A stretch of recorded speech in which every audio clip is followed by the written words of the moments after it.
नमस्कार दोस्तों, मैं भूपेंद्र मिश्रा स्वागत करता हूं आप सभी का हमारे ऑनलाइन वीडियो लेक्चर में। आज से हम सभी छत्तीसगढ़ी भाषा स्टार्ट कर रहे हैं। सबसे पहले मैं इसमें छत्तीसगढ़ी जो हमारी छत्तीसगढ़ राजभाषा आयोग है उसको देखेंगे, उसके बाद हम लोग साहित्य और साहित्यकार देखेंगे, उसके बाद फिर भाषा पे जाएंगे। ठीक है, तो ये वीडियो जो है ये हमारे यूट्यूब में भी अपलोड होगा, ऐप में तो आप सभी को मिल ही रहा है। तो चलिए स्टार्ट करते हैं आज का वीडियो। देखिए, छत्तीसगढ़ी राजभाषा आयोग। तो सबसे पहला समझिए, सबसे ज़्यादा एग्जाम में पूछता है एक प्रकार का क्वेश्चन कि छत्तीसगढ़ी भाषा है या बोली है। कई बार व्यापम में भी पूछता है और पीएससी में भी पूछता है, यहाँ तक कि मेंस में भी पूछता है इसको कि छत्तीसगढ़ी भाषा है या बोली, तर्क दीजिए। तो याद रखिएगा, छत्तीसगढ़ी जो है वो आपका बोली है, भाषा नहीं है। छत्तीसगढ़ी को भाषा बनाने के लिए ही छत्तीसगढ़ी राजभाषा आयोग बनाया गया है। देखिए, बोली क्या होता है? एक लिमिटेड एरिया के लोग अपने जिन शब्दों का प्रयोग करके अपने भावनाओं को साझा करते हैं उसको क्या कहा जाता है? बोली कहा जाता है। लेकिन जब वो एरिया व्यापक हो जाए, एक विस्तृत क्षेत्र के लोग उसी पर्टिकुलर बोली का ही उपयोग करने लगे तो उसे क्या कहा जाता है? भाषा कहा जाता है। लेकिन भाषा वो तभी कहलाएगा जब हमारे भारत देश के जो संविधान है उसके 8वीं अनुसूची में जब वो दर्ज हो जाएगा ना, उसके बाद ही वो भाषा का मान्यता प्राप्त होता है। उसके पहले तक वो भाषा का मान्यता प्राप्त नहीं होता। तो हमारे छत्तीसगढ़ के बहुत सारे कवि हैं, बहुत सारे लोग हैं, वो प्रयासरत हैं कि छत्तीसगढ़ी को भाषा का दर्जा मिले, मतलब इसे संविधान के 8वीं अनुसूची में दर्ज किया जाए। ठीक है, तो छत्तीसगढ़ राजभाषा आयोग का जो उद्देश्य है वो भी बताऊंगा। अभी हम लोग छत्तीसगढ़ राजभाषा आयोग से स्टार्ट करते हैं। एक चीज़ माइंड में याद रखिएगा, छत्तीसगढ़ी भाषा नहीं है, छत्तीसगढ़ी बोली है। ठीक है, देखिए, छत्तीसगढ़ी राजभाषा आयोग को अगर पढ़ना है तो यहाँ से कुछ डेट है, इंपॉर्टेंट डेट, वो आप एग्जाम में पूछता है, वो बता देता हूँ। सबसे पहले आप सभी 28 नवंबर सन 2007 को याद रखिएगा। 28 नवंबर सन 2007 आप सभी जानते हैं, कई बार एग्जाम में पूछता है कि छत्तीसगढ़ी भाषा दिवस या छत्तीसगढ़ी दिवस किस दिन मनाया जाता है? तो ये आपका मनाया जाता है क्या? 28 नवंबर को। 28 नवंबर को क्या मनाया जाता है? छत्तीसगढ़ी दिवस या छत्तीसगढ़ी राजभाषा दिवस। ठीक है, क्यों मनाया जाता है भाई? देखिए, हमारे छत्तीसगढ़ के विधानसभा से छत्तीसगढ़ी राजभाषा संशोधन विधेयक सन 2007 क्या है? छत्तीसगढ़ी राजभाषा संशोधन विधेयक सन 2007 हमारे छत्तीसगढ़ के विधानसभा से पास हुआ था।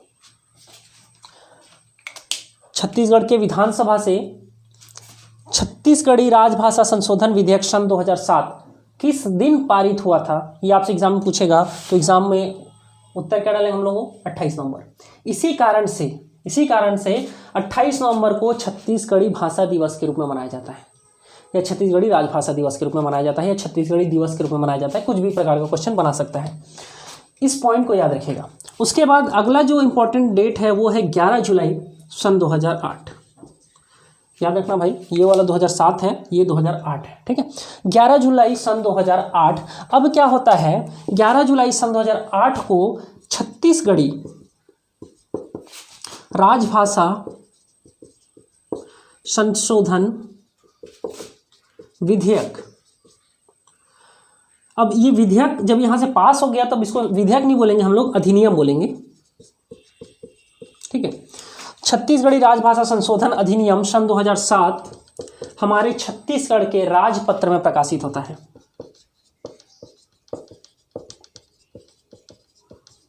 ठीक है, इस पॉइंट को याद रखिएगा।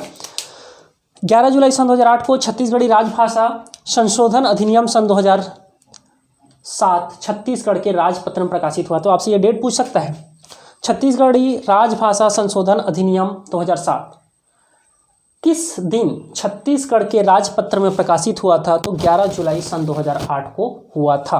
अब इसके बाद एक डेट और याद रखिएगा आप सभी, वो है 14 अगस्त सन 2008 का। क्या है? अगस्त 2008 में छत्तीसगढ़ी राजभाषा आयोग का गठन होता है।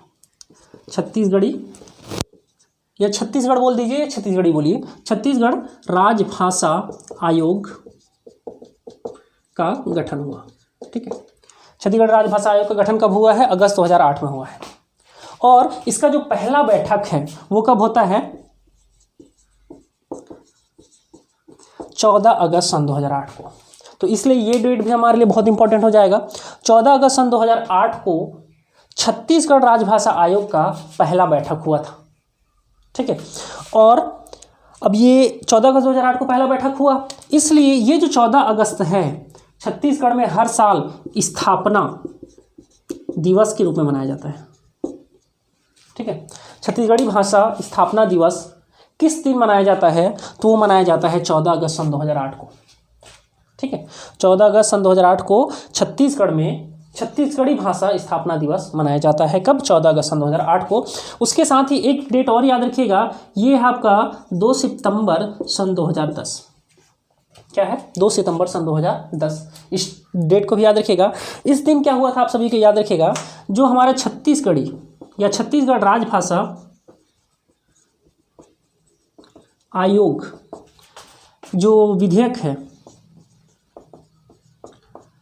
ये राजपत्र में प्रकाशित हुआ था। ठीक है, या तो इसको विधेयक बोलिए या तो इसी को अधिनियम बोल सकते हैं। ठीक है, 2 सितंबर सन 2010 को क्या हुआ? छत्तीसगढ़ी राजभाषा आयोग अधिनियम राजपत्र में प्रकाशित होता है। ठीक है, जब राजपत्र में प्रकाशित करने जाओगे तो उसको विधेयक ना बोल करके अधिनियम बोल दिया जाता है। तो ये 4 महत्वपूर्ण डेट है। 28 नवंबर सन 2007 क्या हुआ इस दिन? आपको क्वेश्चन कैसे कैसे बनाएगा, देखो मेन हुआ क्या है, छत्तीसगढ़ के विधानसभा से छत्तीसगढ़ी राजभाषा संशोधन विधेयक 2007 क्या होता है? पारित होता है। उसके बाद उसको क्या किया गया? 11 जुलाई सन 2008 को क्या होता है? वो राजपत्र में प्रकाशित होता है। उसका पहला बैठक कब हुआ? 14 अगस्त सन 2008 को हुआ। अब छत्तीसगढ़ राजभाषा आयोग अधिनियम वो भी राजपत्र में प्रकाशित होता है। ठीक है, ये कब हुआ? 2 सितंबर सन 2010 को हुआ है। ठीक है, कहीं कहीं पर यहाँ पर संशोधन अधिनियम भी लिखा रहता है, तो इस चीज़ को भी आप माइंड में रखिएगा। जब राजभाषा आयोग शब्द को मेंशन कर देना, तो यहाँ पर संशोधन अधिनियम बोले या सिर्फ अधिनियम बोले, राजपत्र में कब प्रकाशित हुआ था? तो 2 सितंबर सन 2010। इस डेट को याद रखिएगा। ठीक है, अब मैं इसको मिटालता हूँ। इसके बाद हम सभी देखेंगे हमारे छत्तीसगढ़ आयोग के कब कब कौन कौन लोग अध्यक्ष रहे हैं। इसमें अगर आप सभी देखोगे ना, तो बीच बीच में आयोग के अध्यक्ष मिसिंग है। लगेगा कि अरे इस समय कौन था आयोग का अध्यक्ष करके। ठीक है, देखिएगा क्या है आयोग के अध्यक्ष।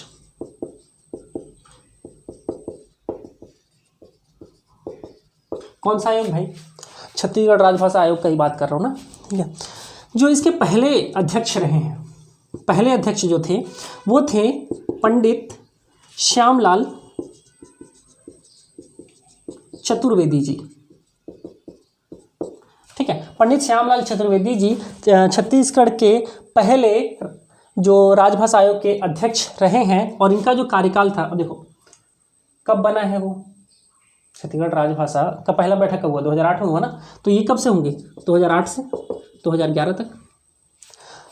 छत्तीसगढ़ के पहले राजभाषा आयोग के अध्यक्ष थे पंडित श्यामलाल चतुर्वेदी जी। कब से कब तक थे? 2008 से लेकर के 2011 तक।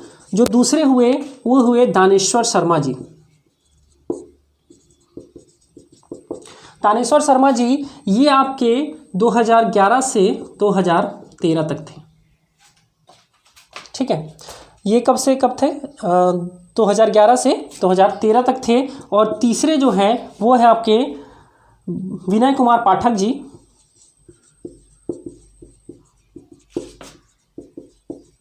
विनय कुमार पाठक जी, इनका जो कार्यकाल है वो था 2016 से 2018 तक। तो अब हम सभी को देख करके ये लग रहा होगा कि आखिर ये 2011 से 13 तक थे, फिर 3 साल कौन है भाई? तो जैसा जो बुक में लिखा हुआ है, जैसा हमको आयोग के डाटा में मिलता है, उसी प्रकार से हमको पढ़ना है। हमको सिर्फ और सिर्फ 3 ही लोगों का वर्णन मिलता है। श्यामलाल चतुर्वेदी जी जो हैं वो 2008 से 11 तक थे, और दानेश्वर शर्मा जी ये 2011 से 2013 तक थे, और विनय कुमार पाठक जी जो थे वो 2016 से 2018 तक थे। ठीक है, अब इसके बाद आपका जो अगला टाइप का प्रश्न बनाता है वो है आखिर जो आयोग है, ये छत्तीसगढ़ राजभाषा आयोग, इसको बनाने का उद्देश्य क्या है, लक्ष्य क्या है, मकसद क्या है, क्यों बनाया गया इसे? तो सबसे बड़ा मकसद है 8वीं अनुसूची में दर्ज करवाना। किसको दर्ज कराना भैया? छत्तीसगढ़ी भाषा को। देखो, छत्तीसगढ़ी भाषा अगर 8वीं अनुसूची में दर्ज हो जाता है तो इसके क्या क्या फ़ायदे हैं। जैसे आप सभी देखे होंगे कि हमारे छत्तीसगढ़ के विधानसभा में क्या होता है, कोई अगर शपथ लेता है तो छत्तीसगढ़ी में शपथ ले लेता है, लेकिन अगर वो लोकसभा या राज्यसभा में अगर शपथ लेना चाहे तो छत्तीसगढ़ी में शपथ नहीं ले सकता है। साथ ही साथ अगर आप सभी यूपीएससी का एग्ज़ाम फाइट करें तो उसमें छत्तीसगढ़ी सब्जेक्ट आप नहीं ले सकते हो। समझ में आ रहा है? छत्तीसगढ़ी सब्जेक्ट नहीं ले सकते। साथ ही साथ बहुत सारे फ़ायदे होंगे जब वो हमारा 8वीं अनुसूची में दर्ज हो जाएगा। तो यहाँ के जो कवि हैं, जो लेखक हैं, उनको भी क्या हो जाएगा, भविष्य में छत्तीसगढ़ी भाषा के लिए अगर उन्होंने कोई उत्कृष्ट कार्य किया तो उसके लिए भी उनको सम्मानित किया जा सकता है। तो अगर आप मेंस में लिखते हो तो ये सारे पॉइंट्स को हाईलाइट कर सकते हो। अगर दूसरा मुख्य उद्देश्य बोला जाए तो छत्तीसगढ़ी को राजकाज की भाषा के रूप में प्रयोग में लाना।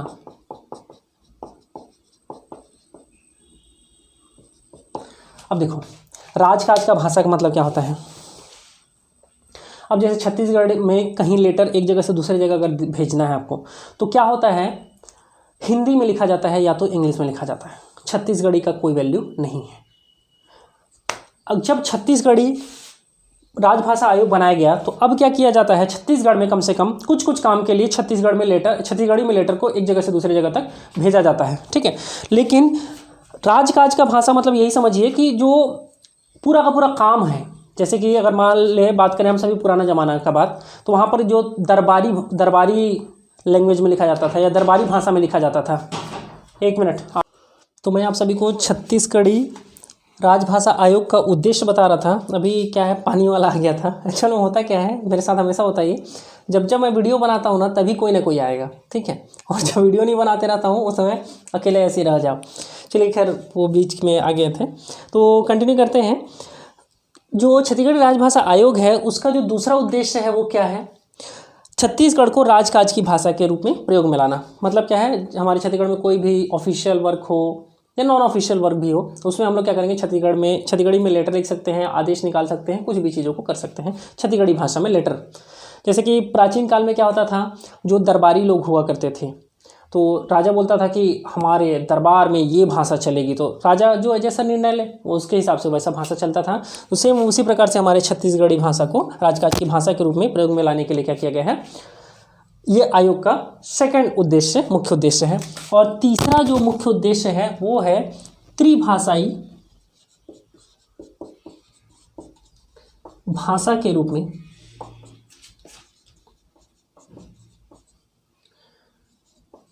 प्रयोग में लाना। ये त्रिभाषाई भाषा क्या होता है, देखिए, मेन है हमारा भारत देश है। हमारे भारत देश में हिंदी को प्राथमिकता दिया जाता है, उसके बाद किसको प्राथमिकता देते हैं हम लोग, इंग्लिश को।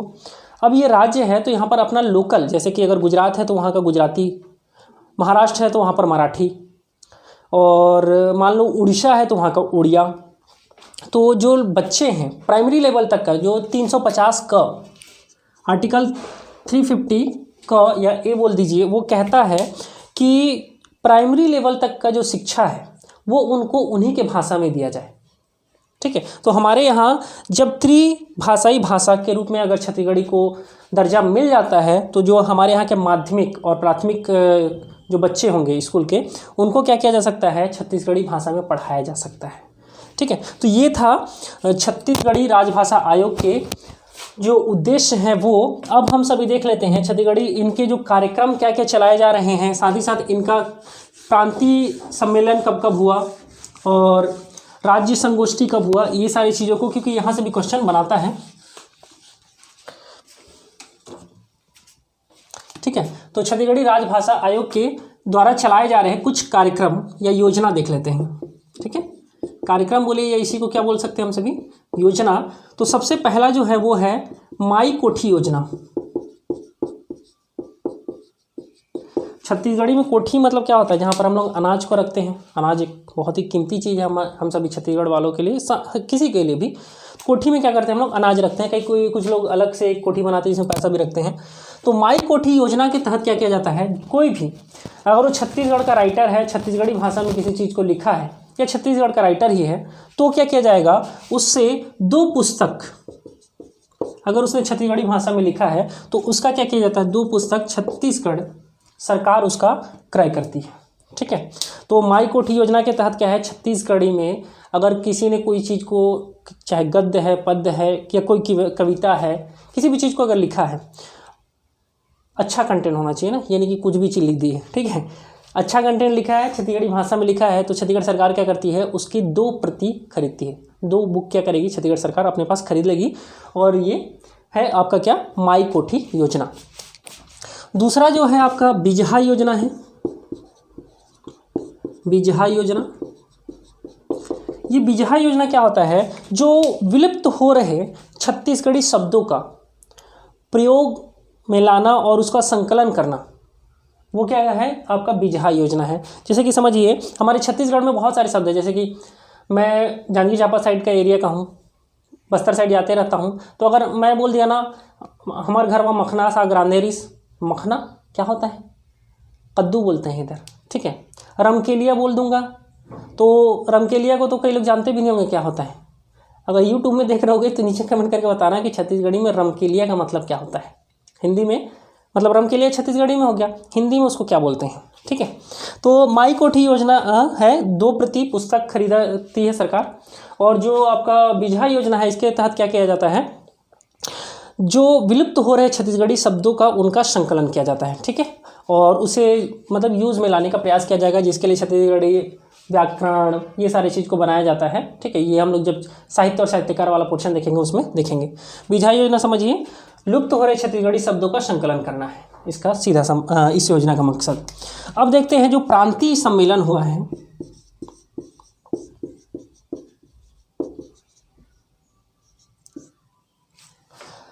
ठीक है, जो प्रांतीय सम्मेलन हुआ है छत्तीसगढ़ राजभाषा आयोग द्वारा, कब कब हुआ, कहाँ कहाँ पर हुआ, इसको याद रखना है। तो देखो अब अभी तो 2021 चल रहा है, वो भी खत्म होने वाला है लगभग।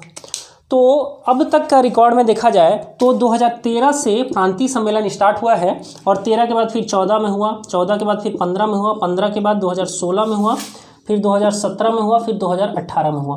कंटिन्यू काउंट करोगे तो 1 2 3 4 5 6 प्रांतीय सम्मेलन हुआ है हमारे छत्तीसगढ़ में, ठीक है। और ये कहाँ कहाँ पर हुआ ये भी पूछता है, तो आप सभी बस याद रखिए हमको ऊपर से नीचे उतरना है। रायपुर से नीचे जाओगे तो आपको क्या मिल जाएगा, बिलासपुर से नीचे सबसे पहला तो यहाँ खैर दुर्ग में हुआ था, दुर्ग के बाद फिर रायपुर के बाद बिलासपुर के बाद कोरबा के बाद फिर राजिम, फिर बेमेतरा में हुआ, ठीक है। तो पहला जो होता है वो दुर्ग या भिलाई बोल दीजिए इसको। दूसरा आपका हुआ कहाँ पर, रायपुर में। तीसरा जो होता है वो बिलासपुर में, ठीक है। बिलासपुर, दुर्ग, रायपुर, बिलासपुर, फिर नीचे उतरिए और कोरबा के बाद फिर राजिम के बाद फिर हुआ था आपका कहाँ पर, बेमेतरा में, ठीक है। अब एक चीज़ क्वेश्चन ये बनाता है कि ये देखो ये क्या है चीज़ है आपका, कब हुआ है, कहाँ हुआ है और किसकी याद में हुआ है, ठीक है। तो बेमेतरा वाला जो था वो विमल कुमार पाठक जी के याद में हुआ था, ठीक है। और जो राजिम वाला था वो पवन दीवान जी के याद में हुआ था, ठीक है। राजिम वाला किसके याद में हुआ है, पवन दीवान जी के याद में हुआ है। और 2018 में जो बेमेतरा में हुआ था वो विमल कुमार पाठक जी, जो विनय कुमार पाठक जी हैं उन्हीं के एक्चुअल में ये भाई हैं, उनके याद में हुआ था, ठीक है। अब एक प्रकार का प्रश्न और बनाता है, जो राज्य संगोष्ठी है, ये सब हम लोगों ने क्या देखा, प्रांतीय सम्मेलन देखा। अब एक प्रश्न आपसे ये बना सकता है, राज्य संगोष्ठी, ठीक है, कब हुआ, तो ये हुआ था आपका 22 जुलाई सन 2018 को। राज्य संगोष्ठी कब हुआ था, 22 जुलाई सन 2018 को। कहाँ हुआ था, तो ये हुआ था आपका बिलासपुर में। कहाँ पर हुआ था, बिलासपुर में हुआ था। और इसके अध्यक्ष कौन थे, पद्मश्री सुरेंद्र दुबे जी,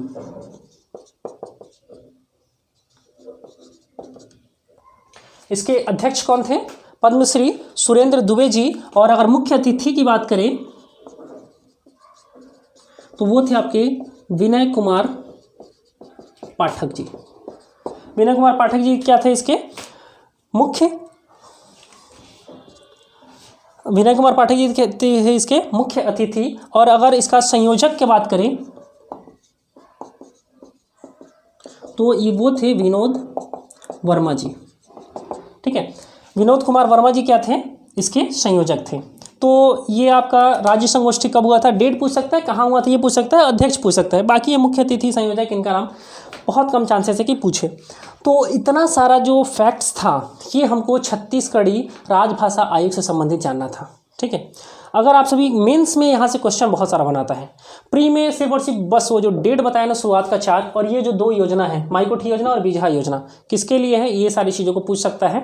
ठीक है, ये अब थोड़ी धीरे धीरे अगर वो क्वेश्चन का लेवल टफ करे तो ये जो प्रांतीय सम्मेलन है, राज्य संगोष्ठी है, इन सभी चीज़ों को भी वो पूछ सकता है। ठीक है, तो आज का वीडियो यहीं तक था। नेक्स्ट वीडियो में आप सभी को साहित्य और साहित्यकार बताऊंगा, वो भी हमारे छत्तीसगढ़ जो मेरा जो यूट्यूब चैनल है उसमें आपको मिल जाएगा।